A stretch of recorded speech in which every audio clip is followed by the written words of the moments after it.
2024 లేదా 25లో డిగ్రీ లేదా బీటెక్ చదివారా? సాఫ్ట్‌వేర్ జాబ్ కోసం ఎదురు చూస్తున్నారా? అయితే కోడ్ జ్ఞాన్ 100 డేస్ కోర్సులో చేరండి. జాబ్ సాధించండి. నమస్కారం ప్రియా చౌదరి గారు. నమస్తే నాన్న. పుట్టినప్పటి నుంచి పెళ్లి చేసేంత వరకు, పురుడు పోసుకొని పిల్లల్ని కనేంత వరకు పుట్టింట్లో వాళ్ళ ఖచ్చితంగా సపోర్ట్ ఆడపిల్లలకు ఉంటుంది. ఆడపిల్లలకు ఉంటుంది.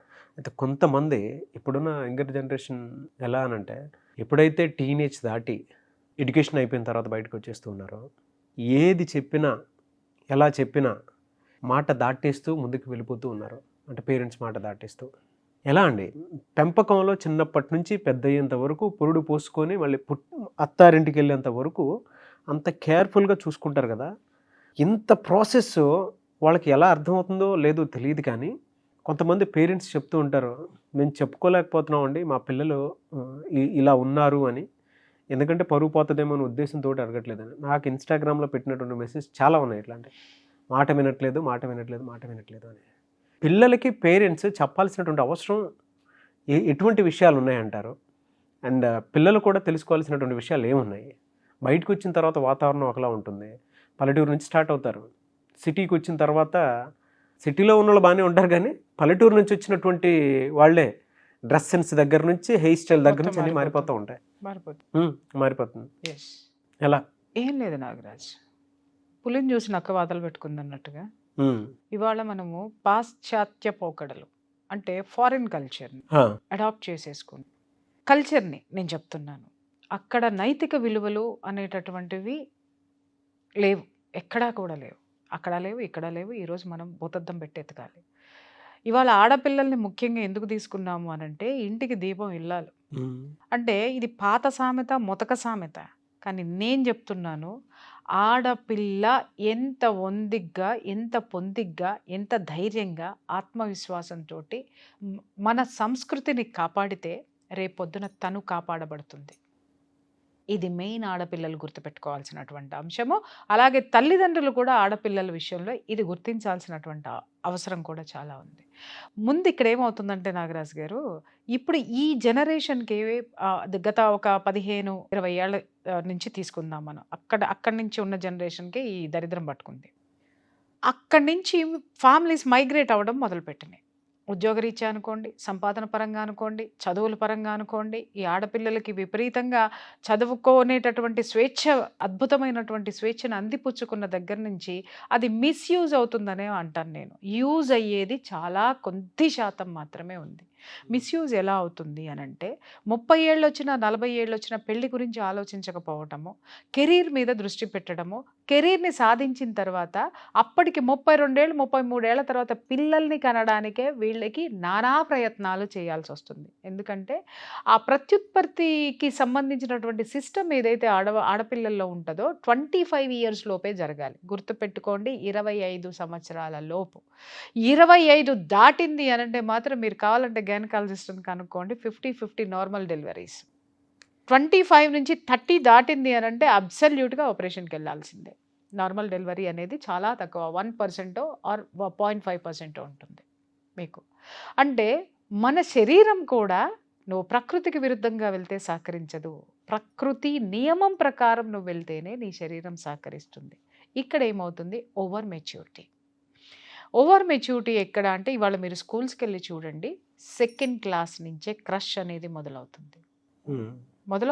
మీరు వెళ్ళి చూసుకోండి, ప్రతి తల్లిదండ్రులు వెళ్ళి చూడండి. ఇవాళ తల్లిదండ్రుల బాధ్యత ఏంటంటే, ఎంత పెద్ద స్కూల్లో చదివించామా, ఎంత ఎక్కువ ఫీజులు కట్టామా, ఆ స్కూల్కి సంబంధించి ఆ స్కూల్ పేరు చెప్తే మనకి ఈ సమాజంలో మన పిల్లల పట్ల, మన పట్ల ఒక పరువు అనేది నిలబడుతుందా, లేకపోతే ఆ యొక్క స్టేటస్ పెరుగుతుందా అనేటటువంటి ఆలోచనలతోటి ఫాల్స్ ప్రెస్టేజ్ థాట్స్లో ఉన్నారు తప్ప, స్కూల్లో అసలు పిల్లల యాటిట్యూడ్ ఎలా ఉంది అనేటటువంటి పేరెంట్స్ యొక్క అసోసియేషన్ ఎన్ని స్కూల్స్లో ఉంది, వాటి మీద మానిటరింగ్, ఈ స్కూల్లో ఉన్న యాక్టివిటీస్ మీద కానీ, ఈ పిల్లల యాటిట్యూడ్ మీద కానీ మానిటరింగ్ ఉన్నటువంటి స్కూల్స్ ఎన్ని ఉన్నాయి? ఇది ఎవరికైనా పడుతుందా? పట్టట్లేదు. ఈరోజు ఆడపిల్ల ఒక చాలా ఈజీగా గడప దాటేస్తుంది, ధైర్యంగా గడప దాటేస్తుంది, లెక్కలేనితనంగా వెళ్ళిపోవడానికి కారణం ఏంటి అని అంటే, ఫస్ట్ కుటుంబ వ్యవస్థ, ఆ కుటుంబ వ్యవస్థలో తల్లిదండ్రుల మధ్య సఖ్యత లేకపోవటము. రెండోది సఖ్యత ఉన్నా కూడా చుట్టూ ఉన్నటువంటి బంధువులు రాబందుల్లాగా తయారై ఒకడు పైకి ఎదుగుతున్నాడంటే వాడిని కొట్టాలి అని అంటే వాడి చుట్టూ ఎన్ని అంశాలు ఉంటే అన్ని అంశాల మీద విషం జల్లేయడం.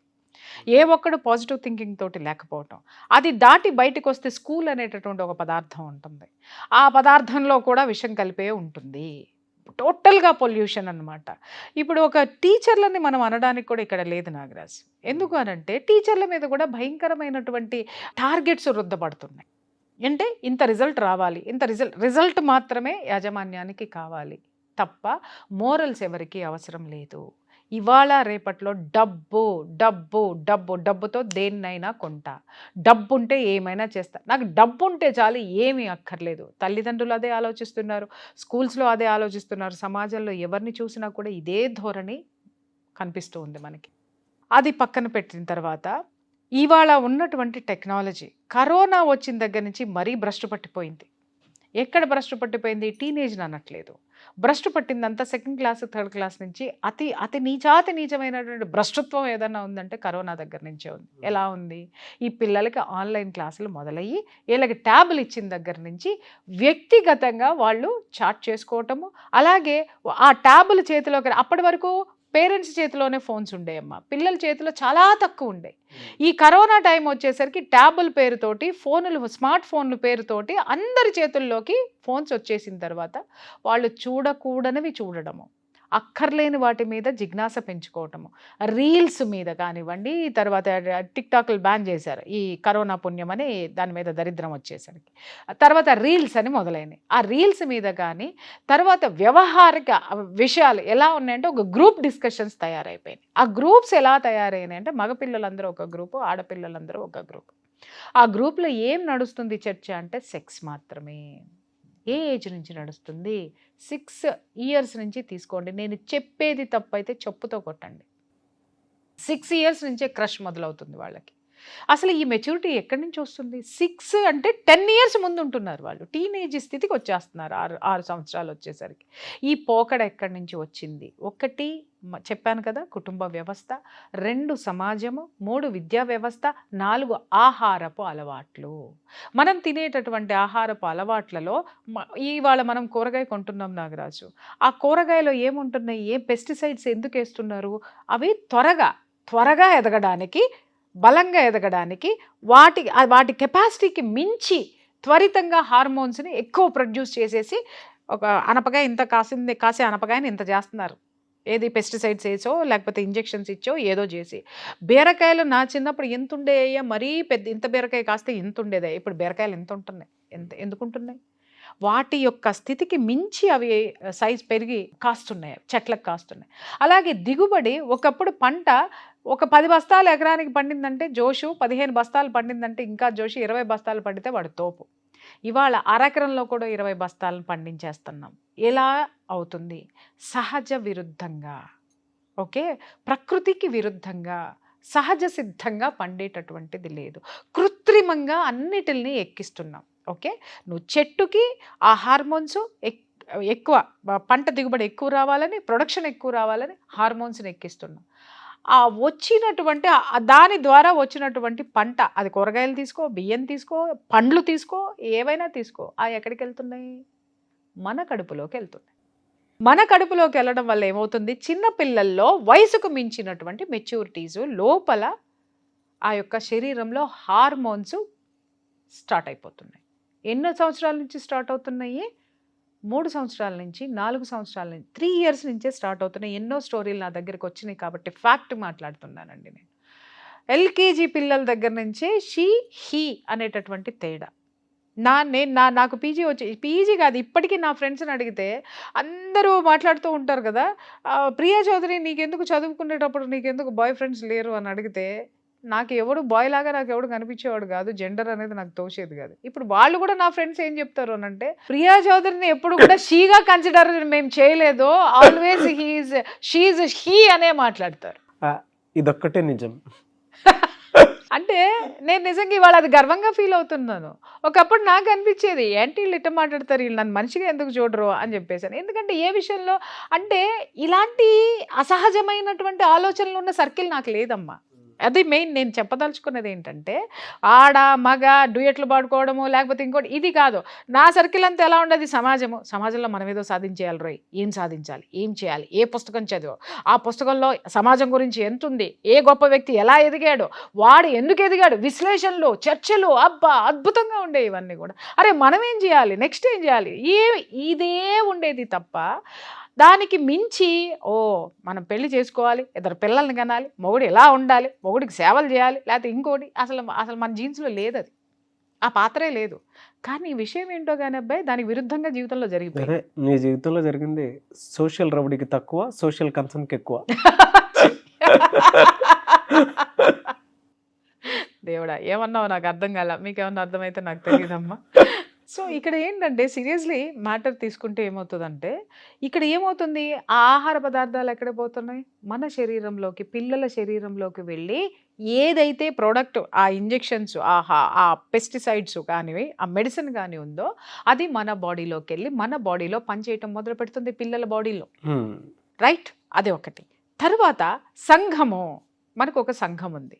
ఇవాళ రేపట్లో ఏం సంఘాలు ఉన్నాయి, సంఘం అంటే ఏంటి, కలిసి ఉండడము, ఓకే, ఒక చైతన్యంతో ఉండడం. ఇవాళ కుల సంఘాలు ఉన్నాయి, లేకపోతే ఇంకేదన్నా సంఘాలు ఉన్నాయి, ఈ కొట్టుకు చావటమే దరిద్రాలే ఉన్నాయి తప్ప అరే ఒక వ్యక్తి గురించి, వ్యక్తిత్వం గురించి, సమాజం గురించి, సామాజిక పోకడ గురించి ఎవడైనా మాట్లాడుతున్నారా? అవన్నీ విలువలన్నీ కూడా తుడిచిపెట్టుకుపోయినాయి నాగరాజ్. ఇవాళ ఎవడు నోరేసుకుని ఎంత ఇష్టం వచ్చినట్టు మాట్లాడేస్తే, ఎంత విలువ లేకుండా మాట్లాడేస్తే, అది ఎవరినైనా కావచ్చు. దేశానికి సంబంధించినటువంటి దేశభక్తుడి గురించి మాట్లాడు, దేవుడి గురించి మాట్లాడు, ఇంకొకటి గురించి మాట్లాడు, ఎంత వ్యతిరేకంగా మాట్లాడిస్తే ఇవాళ వాడు నాయకుడో లేకపోతే ఆమె నాయకురాలో లేకపోతే ఇంకొకటో ఎంత విలువలు లేకుండా మాట్లాడితే అంత గొప్పవాళ్ళు ఈరోజు. అంత చండాలమైనటువంటి దుస్థితికి దిగజారిపోయినాం మనం ఈరోజు. సమాజం యొక్క పోకడ, ఇవన్నీ ఇవాళ ఆడపిల్లలు ఏమి క్రియేట్ చేస్తున్నాయంటే అసలు ఆడపిల్లలు ఆడతనాన్ని మర్చిపోయారు బాస్, మర్చిపోయారు.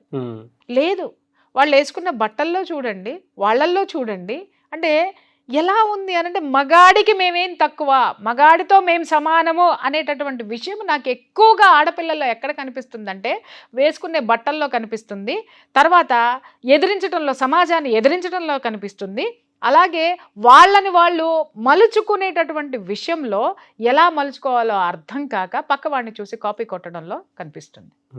మగాడితో సమానం అంటే ఏంటి, వాడి యొక్క ఐక్యూకి సమానంగా ఉండాలి నువ్వు. వాడు ఏ దేశ ప్రధాని మగాడే అవ్వాలా, ఆడదవ్వకూడదా అని ఇందిరాగాంధీ ప్రధానమంత్రి అయింది. నువ్వు ట్రై చేయి. కిరణ్ బేడీ లాంటి ఒక పోలీస్ ఆఫీసర్ ఎక్కడికో ఉవ్వెత్తున లెగిసింది, నువ్వు ట్రై చేసావా? అది లేదు. ఆమె మగాడిలాగా బట్టలు వేసుకోవాలని, మగాడితో సమానంగా ఉండాలనుకుని ఆ స్థితికి వెళ్ళి ఆ బట్టలు వేసుకొని తనకంటూ ఒక ఐడెంటిటీని క్రియేట్ చేసుకున్నటువంటి వ్యక్తి. అలాగే రాణి రుద్రమదేవి ఉంది, ఆవిడ 17 సంవత్సరాలు వచ్చేదాకా అబ్బాయి లాగానే పెరిగింది. ఆ తర్వాత అమ్మాయి అయిన తర్వాత కూడా ఎంతమంది సామంతుల్ని, చక్రవర్తుల్ని ధీటుగా ఎదుర్కొని ఒక చక్రవర్తిగా కూర్చొని సామ్రాజ్యాన్ని ఎంత నిలిపింది, ఎంత ముందుకు నడిపించింది, ఎంత దీక్ష, దక్షత, పట్టుదల, పరిపాలన సామర్థ్యం. ఇది మగాడితో నువ్వు పోటీ పడాల్సింది మిస్టర్. వేసుకునే బట్టల్లో కాదు, మాట్లాడే మాటలో కాదు, చేతల్లో ఉండాలి నీకు. ఈ చేతలు ఎక్కువ ఏమైపోయినాయి అనంటే ఇవాళ ముద్ద పెట్టి గోరు ముద్దలు తినిపించినటువంటి తల్లి, అలాగే ఆ ముద్ద సంపాదించడానికి కష్టపడి వచ్చినటువంటి తండ్రి ఇవాళ ఎందుకు పనికి మాలినాళ్ళ కింద కనపడి ముద్దు పెట్టి దగ్గరకు తీసుకొని ఏదో చేసేటటువంటి బాయ్ ఫ్రెండ్స్కి ఎక్కువ విలువనిచ్చి గడపలు దాటేసి తల్లిదండ్రుల యొక్క పరువుని, మర్యాదని భ్రష్టు పట్టించేటటువంటి స్థితికి ఈరోజు కొంతమంది ఆడపిల్లలు స్థితి సమాజంలో అట్టడుక్కెళ్ళిపోయిందంటాను నేను. దేనితో సమానంగా ఉన్నారు, గోడలు దూకటంలోనా? దేనితో సమానంగా ఉన్నారు? అబ్రాప్ట్గా మీ చదువులు ఆపేసి ఎవడో ఎదురుగుండా కనపడిన వాడితోటి వెళ్ళిపోవడానిక? దేనికోసం ఉన్నారు?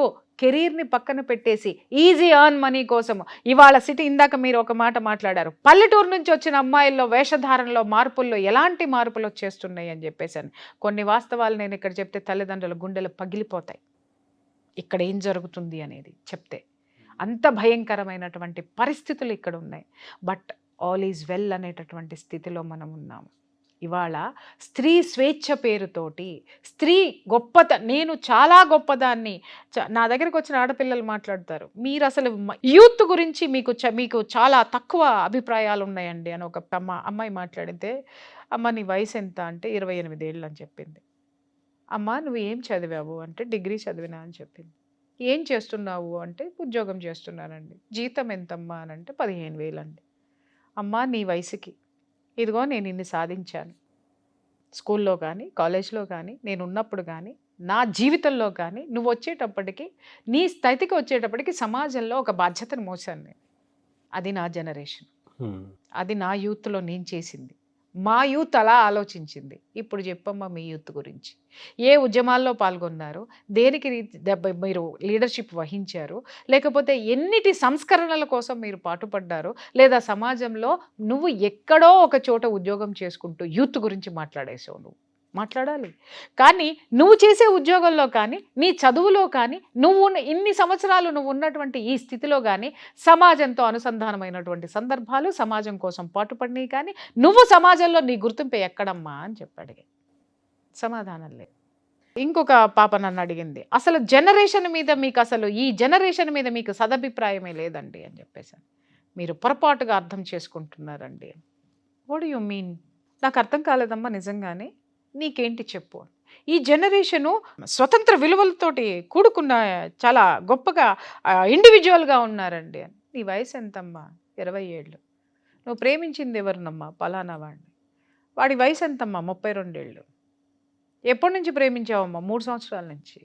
17 సంవత్సరాల నుంచి నీకు ఇదే పని. 20 ఏళ్ళు వచ్చేసరికి నేను నా డిగ్రీ అయిపోయిన తర్వాత హైదరాబాద్ వచ్చాను నేను. ఎందుకు? ఉన్నతమైనటువంటి జీవితాన్ని వెతుక్కోవడానికి. అప్పటి నుంచి మొదలు పెడితే ఇప్పటికి నా స్థితి ఇది. నువ్వు చెప్పమ్మా, జనరేషన్ ఎలా ఆలోచిస్తుందో చెప్పమ్మా. ఇక్కడ ఒకటి మీరు చెప్తుంటే ఒకటి గుర్తొస్తుందండి. ఇప్పుడున్న పిల్లలు, ఆడపిల్లలని కాదు మగపిల్లలని కాదు, ఇక్కడికి వచ్చి పాష్గా మెట్రో ఎక్కేదానికిను, ఊళ్ళోకి వెళ్ళి ఆర్టీసీ బస్సు మన ఇంటి ముందు దిగే స్టైల్కిను ఎక్కడ పొందని కనిపిస్తుంది మనకి. నేను అదే రియాలిటీ అది, యాక్చువల్గా రియాలిటీ అది. రియాలిటీని మానేసి ఇది నేను చెప్తున్న false prestiges, false thinkings, false life style. నేను చెప్పదలుచుకుంది ఈ బేసిక్స్, ఫండమెంటల్స్, మన వాల్యూస్. ఇక్కడ మనం మెట్రో ఎక్కేది అవసరం. ఆ అవసరానికి అనుగుణంగా మనం మారటంలో తప్పులేదు, కానీ ఇది మర్చిపోయి ఇదే బాగుందని అక్కడ ఉండిపోవటమే తప్పు అంటాను. ఇప్పుడు నాగరాజు వాళ్ళు ఏం మాట్లాడుతున్నారు అంటే మేము ఎదిగామని మాట్లాడుతున్నారు. దేంట్లో ఎదిగారో చెప్పమంటాను నేను. నువ్వు బట్టలు కొనుక్కోవడంలో ఎదిగావు అంటే ఊర్లో ఉన్నప్పుడు నువ్వు కొనుక్కునే బట్టల వాల్యూకి సిటీకి వచ్చినప్పుడు కొనుక్కునే బట్టల వాల్యూ పెరిగింది. అలాగే నువ్వు ఎక్కి దిగేటటువంటి ఆ యొక్క స్థితి, ఆ వెహికల్స్ ఏవైతే ఉన్నాయో అవి మారాయి. బట్ నీ యొక్క స్థితిగతి ఏమి మారింది నాకు చెప్పు.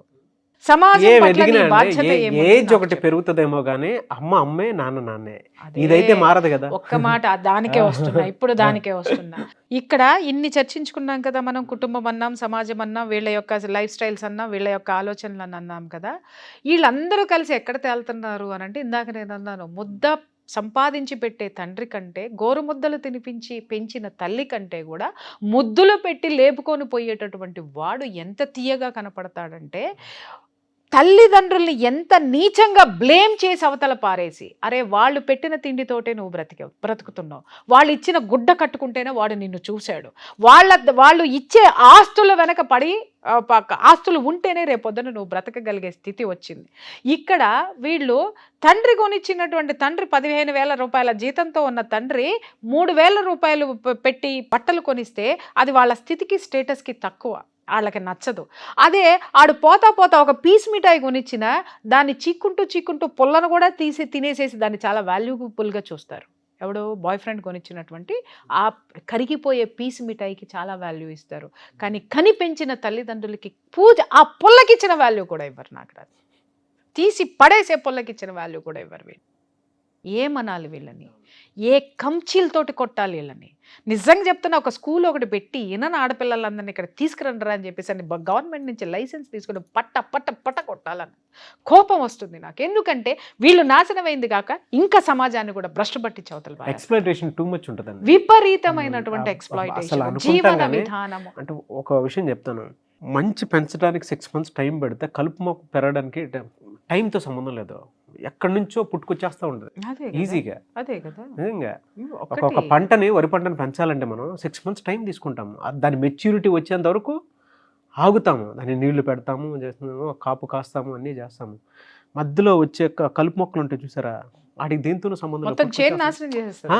మొత్తం అంటే ఆ నెగటివ్ చిన్న ఇన్ఫ్లుయెన్స్ చాలు మొత్తం నాశనం పాకిపోతుంది, చేసేయడానికి. మొత్తం పాకిపోతుంది. ఇవాళ ఏం ఆలోచించాలంటే తల్లిదండ్రులు ఎలా పాపం కొట్టుమిట్టాడుతున్నారు అంటే, ఈ చదువులకి పంపించాలా మానేసి ఇంట్లో కూర్చోబెట్టాలా? ఇవాళ పరిస్థితులు ఎట్లా తయారైనాయి అంటే, భర్త ఉద్యోగం చేయాలి, భార్య ఉద్యోగం చేయాలి, ఇప్పుడు పుట్టిన పిల్లలు కూడా ఉద్యోగాలు చేయాలి. అవును. అలాంటి దీనమైన స్థితిలో మనం ఉన్నాం. దేన్ని మార్చాలి, ఎక్కడి నుంచి మొదలు పెట్టాలి, ఎక్కడ ఎండ్ చేయాలో కూడా అర్థం కావట్లేదు నాగరాజు. ఇవాళ నా చాలా సందిగ్ధావస్థలో ఉన్నటువంటి పరిస్థితి. నేను చెప్తున్నాను, సంతృప్తి అనేటటువంటిది ఈరోజు తల్లిదండ్రుల్లో చెరిగిపోయింది.